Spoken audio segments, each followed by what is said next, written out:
Close your eyes for a moment. Picture this. It's Saturday morning, 1985. You're in the back seat of your parents' car, maybe a wood-panelled station wagon, maybe a boxy sedan with velour seats. The radio's playing something.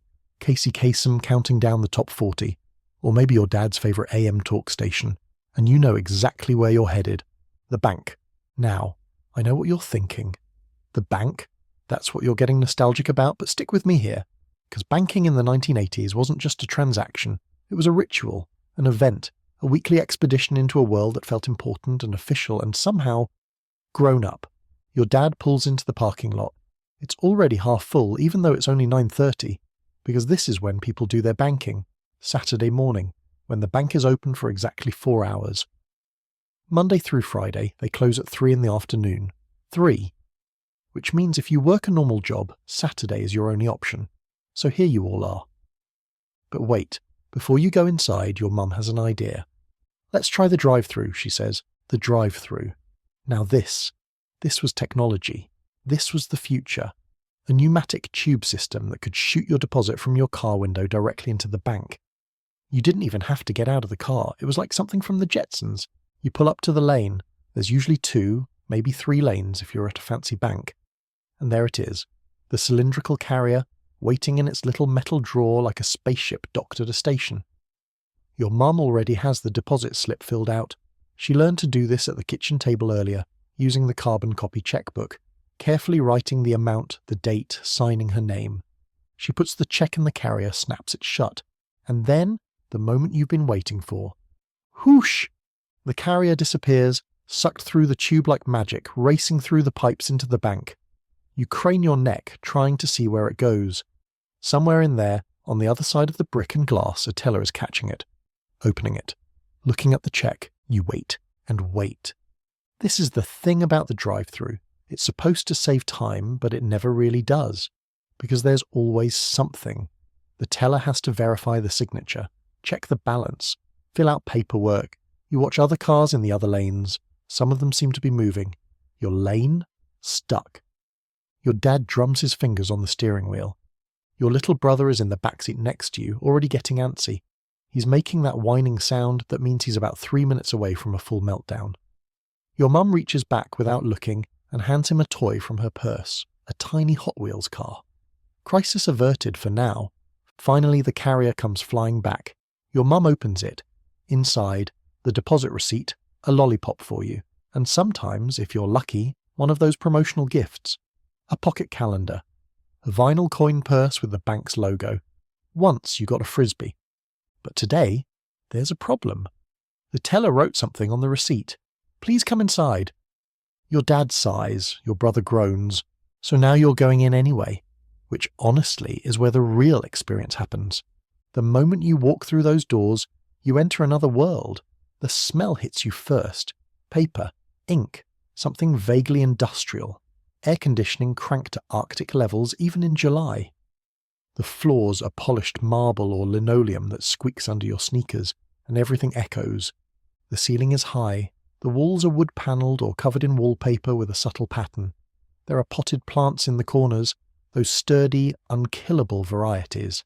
Ficus trees, philodendrons, and along the walls promotional posters advertising loans, savings accounts, certificates of deposit. Watch your money grow, one says, showing a cartoon acorn turning into a tree. Another one promises 7.5% interest on our money market accounts. A number that seems impossible now, but was absolutely real then. But the real action, the heart of the bank, is straight ahead. The teller line, you join the queue. If it's busy, you're weaving through those velvet rope mazes, the ones with the chrome posts. The rope has weight to it, substance. This isn't some flimsy nylon, this is serious rope for serious business. You shuffle forward, step by step, and while you wait you observe. There are 5, maybe 6 teller windows. Each one has a real person behind it. Young women mostly in their 20s or 30s, wearing blouses with bow ties or pearls, hair feathered or permed. They have nameplates on the counter. Ms. Deborah Johnson, Mrs. Patricia Chen. They work with incredible precision, counting cash by hand, 20, 40, 60, 80, their fingers moving so fast it looks like a magic trick. They stamp things. Everything gets stamped. The deposit slip, the receipt, the transaction record. The sound echoes through the lobby. Behind them you can see into the mysterious back area. Filing cabinets that stretch to the ceiling. More employees back there, doing something. What exactly? You're not sure, but it looks important. Sometimes you catch a glimpse of someone disappearing into the vault, the actual vault, with the big circular door like in the movies. That's where the real money lives. And over to the side, oh, this is the good stuff, the manager's office. You can see him through the glass walls, suit and tie, big desk. He's meeting with a couple, probably talking about a mortgage or a car loan. Everyone looks serious. The couple brought a folder full of papers. Because in 1985, if you want to borrow money, you need documentation. Pay stubs, tax returns, proof of employment, proof of existence, basically. There's no applying online, no instant pre-approval. You sit across from Mr. Richardson, and he looks through your paperwork with reading glasses perched on his nose, and he decides whether you're trustworthy. Whether you get the loan or not often depends on whether he recognizes your last name, knows your family, has seen you around town. Banking in 1985 is personal. Next, please. Your mum steps up to window 3. The teller, her nameplate says Miss Henderson, greets her with a professional smile. Good morning, how can I help you? Your mum explains the situation. There was a discrepancy with the deposit. Miss Henderson nods, types something into her computer terminal. And when I say computer, I mean the 1985 version. A monitor with a green screen displaying glowing green text. No mouse, just a keyboard and maybe a light pen. This machine is connected to the mainframe somewhere, probably in a climate-controlled room in the basement. It's not fast. Miss Henderson types a command, waits, types another, waits. The whole banking system runs on these machines. Your account balance, your transaction history, everything. It's all in there, stored on magnetic tape or disk drives the size of washing machines. You watch the screen flicker, lines of text appear, numbers, codes. It's like watching someone speak a secret language. Finally, the printer starts up. That dot matrix printer hammering out the receipt line by line. Zip, zip. The sound of 1985 data processing. Miss Henderson tears off the receipt, checks it, stamps it, slides it across the counter. All set, Mrs. Patterson. Have a wonderful weekend. Thank you. You too. But you're not done yet, because while your mum was handling her business, you noticed something. The free coffee station. Over by the wall, there's a little table with a coffee maker, styrofoam cups, and a bowl of hard candies. The candy is for the kids. Butterscotch discs wrapped in gold cellophane. All those strawberry things that are somehow both hard candy and soft at the same time. You grab 2 when your mum's not looking. Your brother grabs 3. And next to the coffee table, the promotional displays, brochures for IRAs, pamphlets about savings bonds, and sometimes the really good stuff, the free gifts for opening accounts, a tote bag with the bank logo, a calculator, a portable AM/FM radio. Your dad is leafing through a brochure about Christmas Club accounts. This is a real thing, by the way. You put money in every week, and they lock it away until November, and then you get it back to spend on Christmas presents.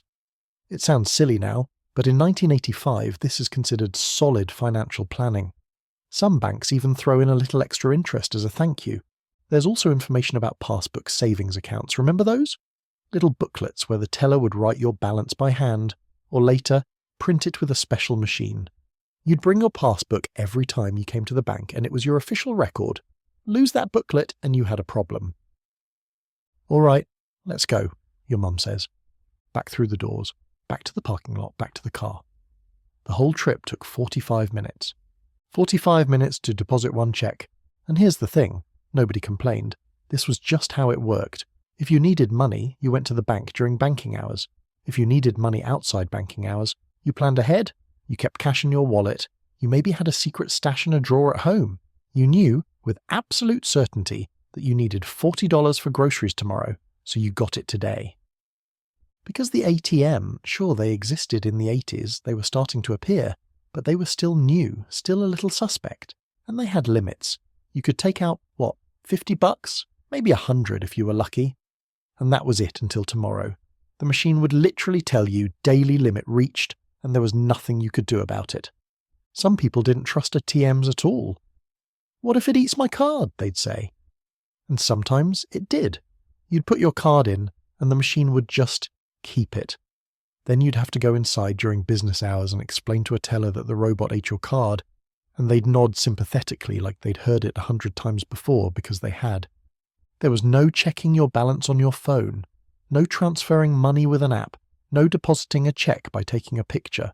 If you wanted to know how much money you had, you either kept a running tally in your checkbook register, balancing it every week with a pencil and a calculator, or you went to the bank and asked, and balancing your checkbook. That was a Sunday evening ritual in itself. You'd sit at the kitchen table with your checkbook, your bank statement, which came in the mail once a month, and you'd reconcile every single transaction. Check number 247, $18.32 to Safeway.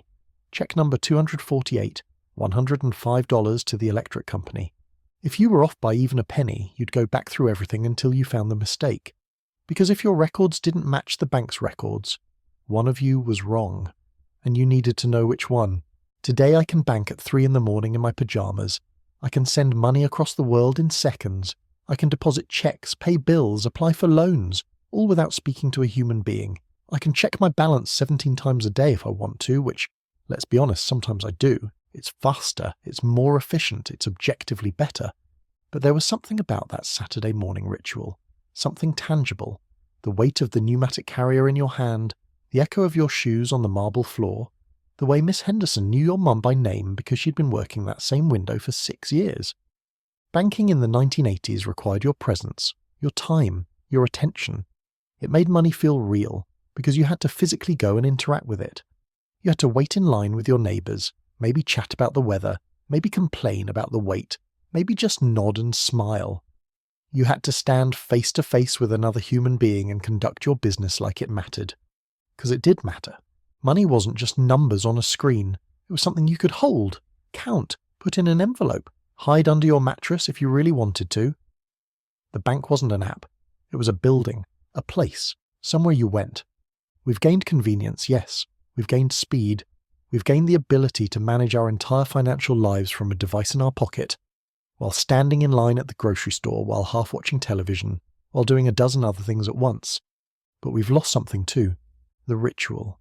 The routine, the feeling of walking into that cool, quiet lobby on a Saturday morning and knowing that your business was being handled by real people with real name tags who actually lived in your town, who maybe went to your church or coached your kids' little league team.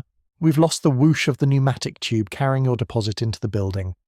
The lollipop from the drive-through teller, which tasted better somehow because it was free. The little promotional calendar you'd stick in the kitchen junk drawer and actually use to keep track of dentist appointments and half-day school schedules.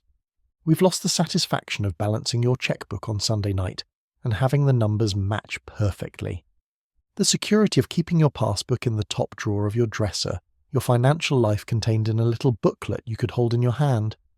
So maybe this wasn't really about banking at all.